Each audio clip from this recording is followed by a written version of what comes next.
Hello and welcome to Newsroom. We're coming to you from Islamabad, and I'm Sharmeen Ali. The recent developments in Indian occupied Kashmir, where the new domicile rules have taken effect, where anyone living there for more than 15 years or been in school there for 7 years or gotten a degree for class 10th or 12th can get the domicile and get jobs there, is tantamount to further annexation and oppression of the Kashmiri people, and also the concerns of Pakistan, of our Prime Minister and Foreign Minister, that there might be another false flag operation are very real.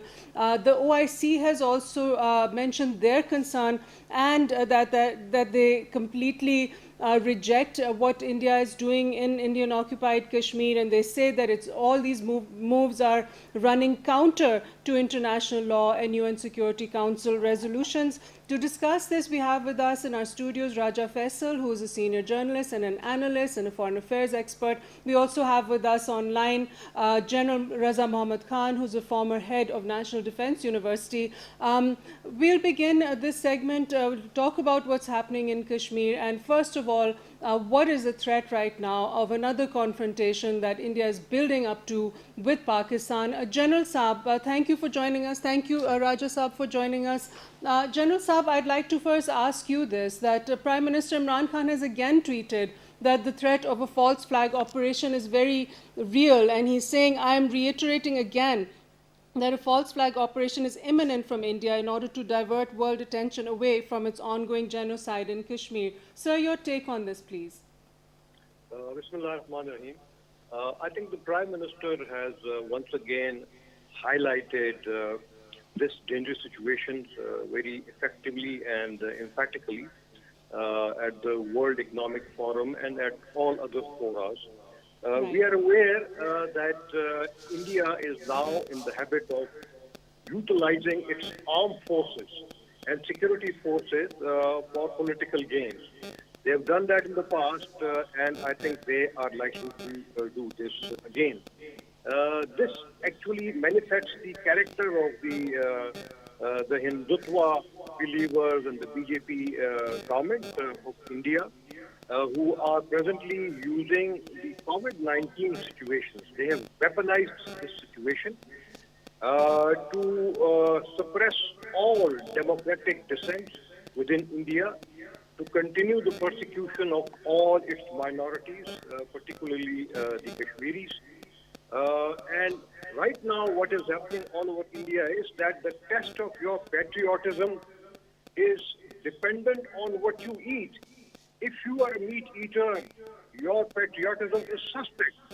If you are a beef eater, you are a criminal worthy of mob lynching. And if beef is even found by accident in your fridge, then you are inviting trouble. All this is preposterous, but then this is exactly what is happening. And people and all the minorities are now really talking of a further partition of India, because the minorities of India, particularly the Muslims and the Dalits and others, they are not acceptable to the government of India.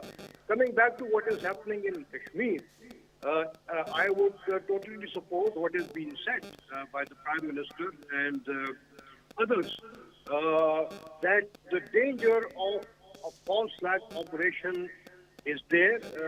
This is there because India would not only want to divert the attention of its barbarities in Kashmir, but also of its precarious economic situation in India, in addition to suppressing of dissent because of other problems that India is having. But let me assure you that the armed forces, the government and the people of Pakistan are fully prepared to thwart any such false flag operations by India, and it has demonstrated its will to defend the territorial integrity of the country, particularly in Azad Kashmir, with all its might.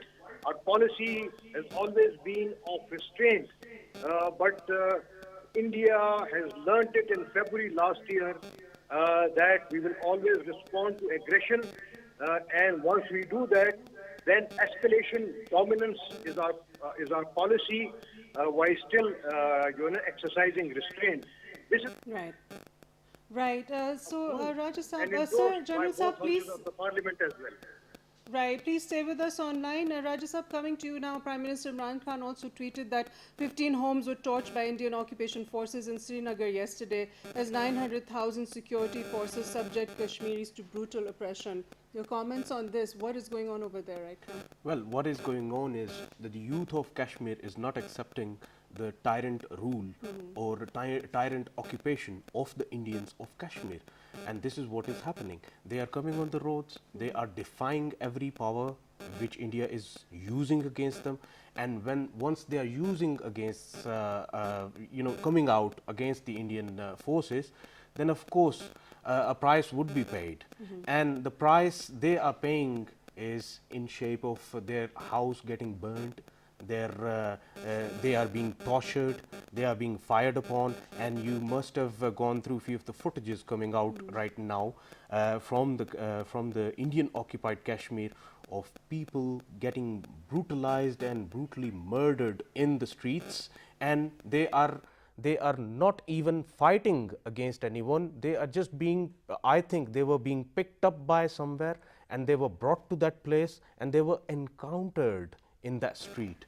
And this shows that brutality is at rise in Indian occupied Kashmir right now, and this is going on since long, and people of Kashmir would not stop. People of Kashmir would not stop here. People of Kashmir would keep on chanting for the freedom they want, and the freedom slogans won't stop here. Right, absolutely. So now, General Saab, coming back to you, the statement that's given by the OIC recently that whatever is happening right now with the domicile laws, the rules in Indian occupied Kashmir runs counter to international law and UN Security Council Resolution 122. Sir, your comments on that, please. I think, again, this response from the OIC is at the right time, and this is appreciated by the people of Pakistan and the Kashmiris all around. But I think the OIC needs to take more actions like asking the Muslim community and asking the OIC member states to put in more political and economic pressure on India so that they desist from their current behavior, not only in Kashmir but also in the rest of India. They are all aware that Islamophobia is at its zenith in India, and it calls for a strong statement by the heads of the Islamic states. Many Middle Eastern countries, I think they exercise a lot of influence on India because Indian expatriates are earning a lot of money there and they are remitting foreign exchange to India. And I think if these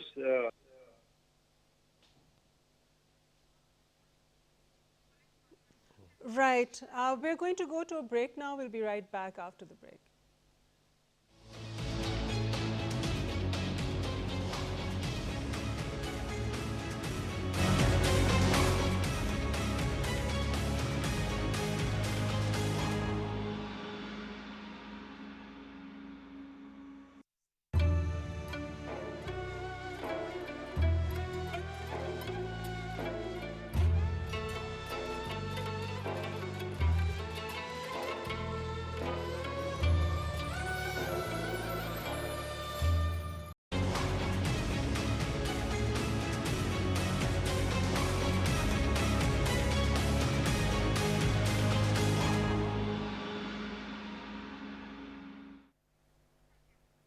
Welcome back to Newsroom.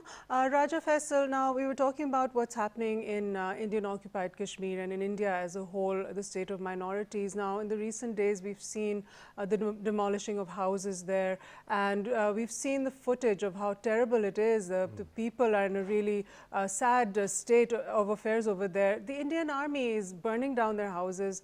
They're going and looting their valuables from their homes. These are poor people, and they're saying that they're blaming that they're capturing Pakistan-sponsored terrorists. So, your comments on this? You know, you have said it right in your question that just on the basis of claiming that these freedom fighters or these people who are chanting freedom slogans are funded by Pakistan, what they try to do is they further try to terrorize people living in Kashmir just to stop this freedom struggle. And this freedom struggle can't be stopped like this. Freedom can never be stopped like this. People who are chanting for their freedom, of course, they would carry it on. India, what we saw last year, they increased their forces in Kashmir, and they have come there with a mission of terrorizing or further infiltrating the terror in the Kashmir just to stop this freedom struggle, and it would not stop here.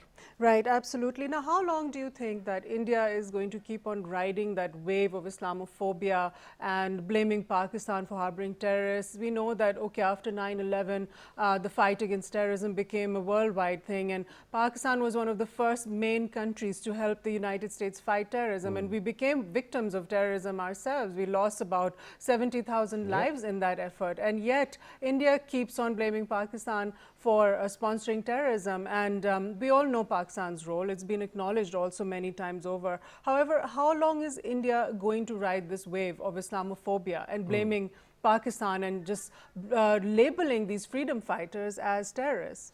You know, you are very right about it, and I must say here that I think this is not the time that Pakistan should only give statements. Just to clarify that we are not sponsoring any terrorism, we are not sponsoring any cross-border terrorism. It's not the time that we only should be giving the statements. Strong statements and strong shut-up call for the Indians should be issued, and world should be taken on board. When I say world, then I must mention here that this is the time that Pakistan must must seek the help of China to reach out to United Nations Security Council and highlight this issue, whatever is going on in India, especially the domicile issue, and it must be stopped here. If it is not stopped here, then it would be too late, and the only people or the only powerful countries that can stop it are the United Nations Security Council, and they must be contacted as soon as possible. And as I said earlier, that the shut up call to the Indians on the basis of they maligning us every time when something goes inside Kashmir, they maligning us for cross-border terrorism, this is utter nonsense, and it must stop now. They said that Pakistan has terror camps on the Azad Kashmir side, etc. And then the Prime Minister, earlier there was an inclination that they might be, he might be taking this to the UN, that these claims and these allegations are completely false, and they need to stop making those claims as a sort of a build-up and a sort of excuse to be aggressive towards Pakistan and Azad Kashmir, because like we were talking about earlier, ceasefire violations are going on almost on a daily basis, and again they're claiming that they're targeting terror training camps, and these are, we're seeing that the houses of civilians are being destroyed, and women and children are being killed, and even observers have gone and seen this for themselves recently, a few months ago, when again they fired across, there were more ceasefire violations. You know, Shameen, you and me, we very well know that how many times DGISPR and how many times the government itself took journalists, the international journalists, inside Azad Jammu and Kashmir, just to show them that whatever India is claiming, it's not right. It's not the case. I mean, You remember that they claimed that they conducted a sort of surgical strike, and the place where they were claiming about, it was all hunky-dory in there, nothing was there. And the world's media, they were taken there, and they simply said nothing has happened here. Right, absolutely. And you know, these are the things, I mean, they're false claims, they would always be false claims. They're always going to be there as well. General Raza, are you with us online? Yes, I am. Right, sir. So now, constantly we were just discussing how India keeps riding the wave of the fight against terror that happened beginning with 9/11. And we know that Pakistan has given many sacrifices in that war against terror. However, India keeps riding that wave, putting the blame on Pakistan for harboring terrorists, and then the wave of all the Islamophobia, etc. How about when we look at what India does? You've seen now there's so many attacks in Balochistan which are sponsored by RAW. We're seeing that they're derailing the peace process in Afghanistan. There are attacks in Afghanistan as well. And we've even seen on social media and on Indian television a senior Indian military official admitting that we've got people in Balochistan and, you know, they're creating trouble over here. They don't make a secret of it. So why is it that RAW or RSS cannot be labeled and declared terrorist organizations? I think you raise a very important issue, and I would link it with what was very recently said by the United States Commission on International Religious Freedom, who actually recommended to the U.S. State Department to apply targeted sanctions on Indian government, which includes RAW, and security officials, freezing of their assets in the United Nations, and other actions for whatever they are doing in India.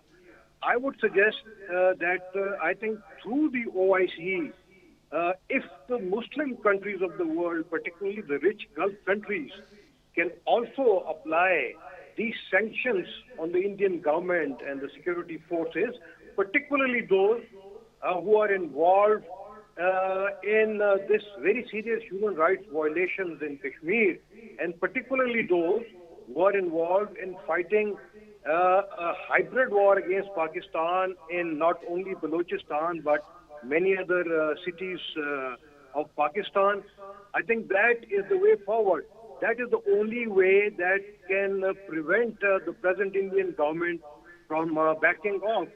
Of course, RAW has been doing whatever it is doing, and very recently you must have read that in Germany, RAW agents were asked to carry out surveillance, particularly on Kashmiri and Sikh leaders, and they were doing it for the last 2 years. They have also started a hybrid war against the Chinese, and the Chinese are also very well aware of that. So actually, RAW and the present Indian government policies are a threat not only to Pakistan, to China, but the rest of the international community.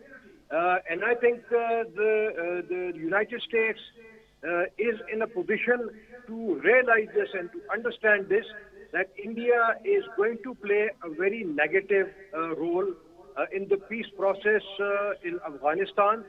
And they are going to use, whether it is RAW or other instruments of their state, to scuttle the peace process in Afghanistan. So we should be all very well aware of that. In particularly China, Pakistan, and the OIC states to formulate, a comprehensive and a united response against what is being done in India against the Muslims, the Kashmiris, against the Balochis, and Muslims in general. Right, exactly. Raja Faisal, India has done a bunch of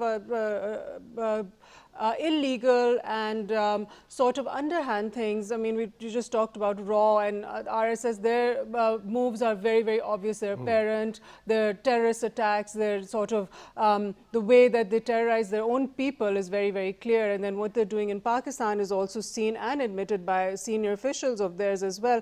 But they've also done other illegal things like the spread of disinformation. They had fake news outlets which were discovered a few months ago, operating all over Europe and trying to influence the United Nations and the European Union, etc. So there's a lot of underhand activity going on over there that keeps coming up. And most recently, the disinformation campaign about Muslims in India spreading COVID-19. Your comments? I was listening to Lieutenant General Raza Khan, and I think he's very right about it that India is taking this hybrid warfare very seriously, and the hybrid war is going on right now against Pakistan, not only against Pakistan but against China as well right now. You were earlier mentioning about the Indian Major Retired Gaurav Arya. He on Arnab Goswami's program in Republic TV. I was one of the panelists from the Pakistani side while he was talking about pouring money in Into in Balochistan. Balochistan and whatever is happening in Kashmir should be avenged from Balochistan, and he was mentioning it there, and these sort of things when And very we blatantly. very blatantly, yeah. very openly, and they do not shy away from these things. And he was accepting it. He was claiming it that he is in touch with the Yeah. Baloch Separatists, separatists. So if they are openly claiming it, and even their NSA to PM Ajit Doval, he claims it so many times. He claimed it that these things must go on. Why? Because this is how we can counter Pakistan with an offensive defense. That's what their strategy is, and this is what they are doing. And the world knows about it. World knows about it, but still is silent because nobody is talking about it. Because everyone sees India as a big economy, and I think this notion should be stopped now, and it should be not catered at least by the Muslim countries. And earlier we were talking about why Muslim countries, OIC has stated against whatever is going on in Kashmir, and now in the domicile issue as well. This is not the time only for the mayor statements. They need to act fast.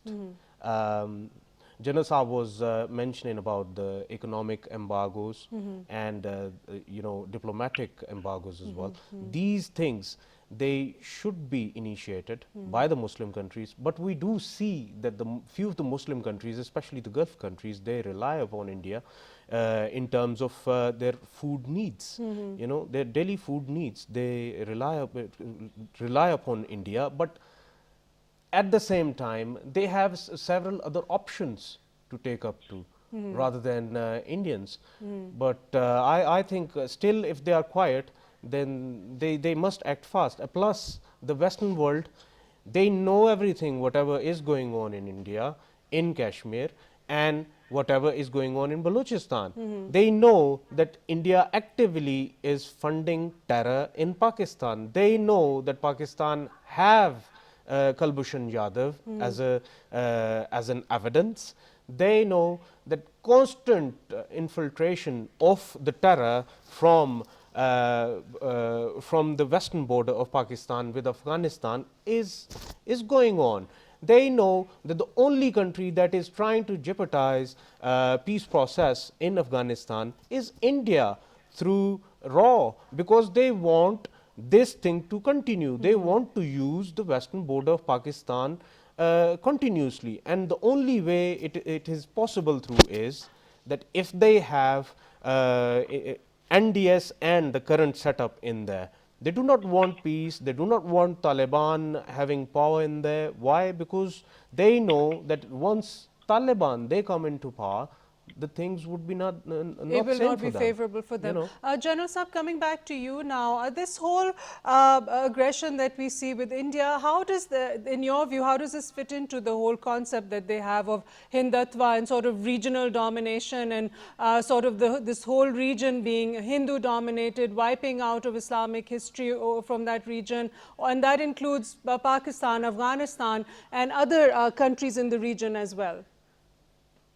I think they're living in a fool's paradise. by dreaming of such things. I think these efforts are eventually going to lead itself to the disintegration of India. And I'm not saying this. I think the international community is saying this. Many a times, the Time magazines and other international publications, they have branded Modi as the divider in chief. The Indian opposition is saying again and again that this is going to create divisions and fissures within India. So if they're happy with it, I think we should not worry about it on that account.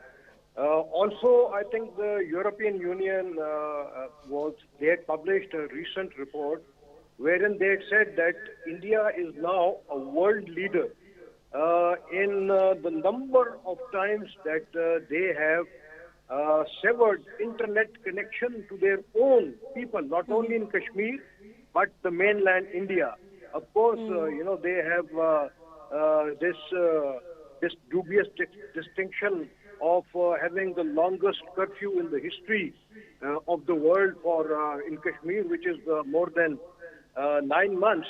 But coming back very quickly to what is happening in Afghanistan, I think there are some positive indications also, because very recently there has been a rapprochement, between all the the stakeholders, and a power sharing agreement, howsoever imperfect it may be, that has been agreed.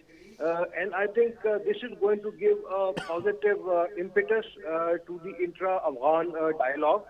And I think the Ghani government now needs to capitalize upon this, and it needs to stop, the attacks on the Taliban positions and forces in the garb of saying that they are Daesh. So this is what the Taliban told Mr. Zalmay Khalilzad in his latest meeting there, that the Afghan security forces are actually attacking their position, and that is the reason why they have to respond. But the United States has now categorically and officially stated that the recent spate of violence, increase in the violence in Afghanistan was because of Daesh, and they did not directly blame the Taliban for that.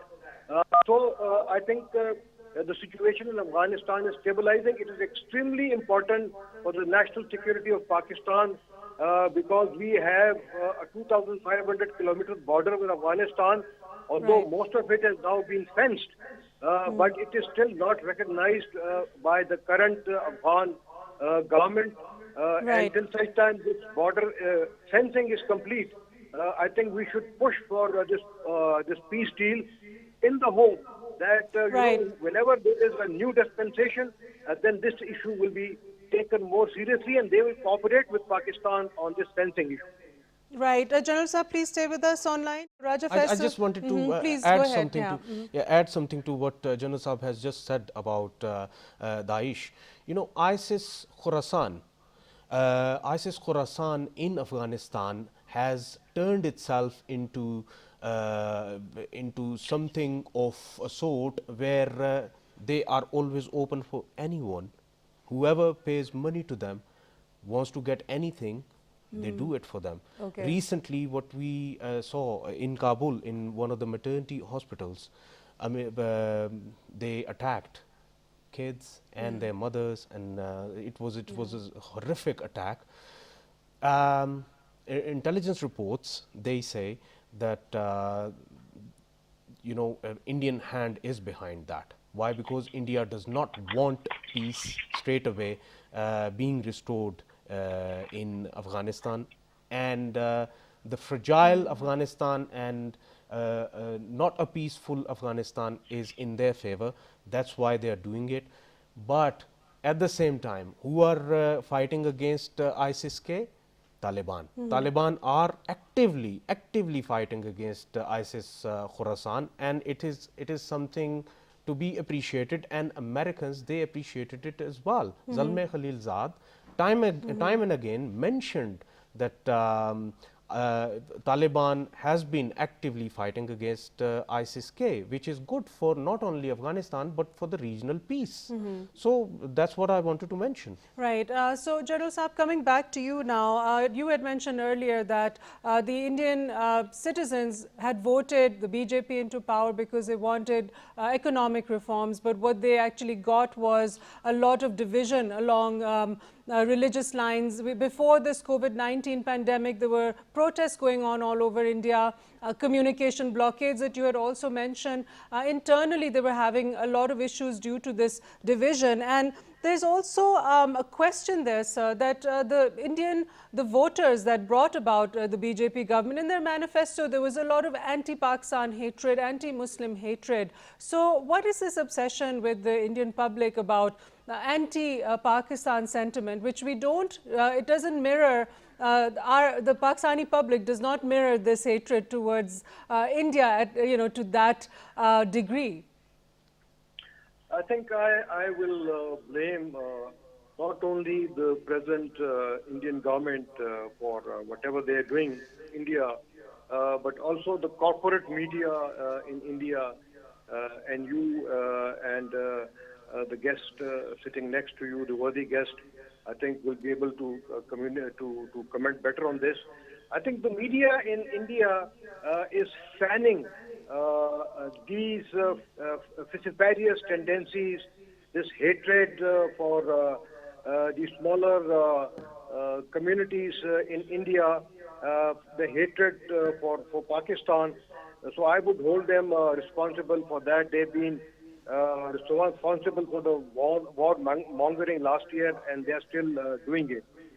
Also, right now, I think the Indian economy is in a 40 years low state. So the present government is trying to divert attention from that as well. When you come to the situation of the jobs in India, I think this is one of the lowest in the Indian history. And that is another reason now, that people are now getting disillusioned. Those people who voted for Mr. Modi and the BJP are now tired of only their concentration and their focus on national security issues and hatred of minorities and hatred of the Muslims. And we hope that whenever there is a next election, they would realize their mistake and they would bring in a better and a balanced government in India, which will bring in not only improve the economy of India, but they would stabilize the precarious security situation in South Asia, which is in danger of because of the present policies of the Indian government. Right. Raja Faisal, the General also, he just spoke about the economy in India and the joblessness. Prime Minister Modi, one of his reasons for annexing Indian occupied Kashmir and revocation of Article 370 and 35A was so that the region becomes more thriving economically. But what we've seen is a reverse effect since August 5th, even prior to the COVID-19 pandemic where the whole world is suffering. The Kashmiri economy has really gone down in the sense that their businesses, tourism, everything kind of came to a halt. So it's kind of gone contrary to what Prime Minister Modi promised for that region entirely. Exactly. Initially he said that he wanted to introduce economic changes in Kashmir. That's why he initiated that. What kind of economic changes? I mean, you remember the first things the army, when they came into the additional army, when they came into Kashmir, what they did was they started cutting the fruit trees of Kashmiris who they used to rely upon, and they even burnt their harvest of the seasonal harvest. Why? Because they wanted to further squeeze the Kashmiris into submit to them. And earlier, General Saab mentioned that we could, better characterize the Indian media. I mean, nowadays, a word is being used for Indian media, which is Modia. Rather than media, it's Modia. Whatever the policies of the current regime in India are, I mean, that's what are being talked about in every channel you pick up. Just to just one or two channels which are still giving the news, which can be considered as news. They are still giving it, but rest of the media is just the Modia. They are only talking about Modi and whatever is. And one more thing I just want to highlight: economic situations in India and the joblessness and food shortages in India. One of the footages I watched yesterday was of one poor Indian, eating a dog, a killed dog on a road, and it was shocking to see that. And it wasn't shared by somebody from Pakistan. It was shared by an authentic user of Twitter from India. Yeah. So it is telling you what is going on in India, and people who were migrant workers, they had to go back to their places, and things transportation was not given to them, and enough money wasn't given to them. People, they were walking for hundreds of miles Yes. to reach their destinations, we saw and that. no help was extended to them. At the same time, what we see is that India is constantly brutalizing in Kashmir, and constantly maintaining a force in Kashmir of 900,000, which Exactly. 900,000, which is sort of like the total population of Kashmir. For every 10 Kashmiris, they have one soldier in Yeah, there. and it's the most heavily militarized zone in the world right Heavily now. militarized. Right. And one more thing, at the same time, they are talking about having a go on Chinese and having a go on Pakistan at the same time. And at the same time, what we get to see from India is that people are dying with hunger. Yes, absolutely. General Saab, coming back to you now, your final remarks on this. Going forward, the threat that is imminent to Pakistan, the repeated ceasefire violations by the Indians, the allegations that there are terror training camps in Pakistan, which is sort of a way of building up a story so as to be more aggressive towards Pakistan. What is Pakistan going to do about this going forward? What do you think is the most effective thing we can do right now? I think as far as our defense is concerned, we are very well prepared, and India is aware of that, and I think they would dare not repeat what they did last year. What they need to do is that they should ask themselves for the deployment of additional United Nations military observers on their side of the line of control. Pakistan and China, because China is a party to the Kashmir solution, we need to once again inform the UN Security Council about this. We need to inform the OIC and all our friends about this. It is also very clear, just to make a mention of your last question, that the objective of the abrogation of Article 370 and 35A was ostensibly to usher in peace, prosperity, and equality in Kashmir. That now the whole world knows that is a lie. And lastly, I would like to actually quote from an article of Bloomberg on 1 April 2020, and it says that the scenes that played out after the lockdown, with policemen beating up grocery shoppers and delivery men, exhausted, very old people walking hundreds of kilometers, migrants being hosed down by chlorine solutions, have exposed the cruelty that too often infects India's dysfunctional state machinery. And they further say that this is awful at any time, but it's particularly dangerous now when the lockdown success as a public health measure depends upon public cooperation. So this is now, also equally applicable in Kashmir, who are going through not only through the lack of internet, but also the double jeopardy of the COVID lockdown. So one hopes and prays that the international community realizes this and they stop India from doing whatever they are doing for the sake of their own security and also for their interest and for the interest of peace and stability and economic prosperity of this region. Right. Thank you so much, General Raza Mohammad Khan, for joining us on our program. That's the former head of National Defence University giving his views on the situation with India at the moment. Raja Faisal, now your final comments as well.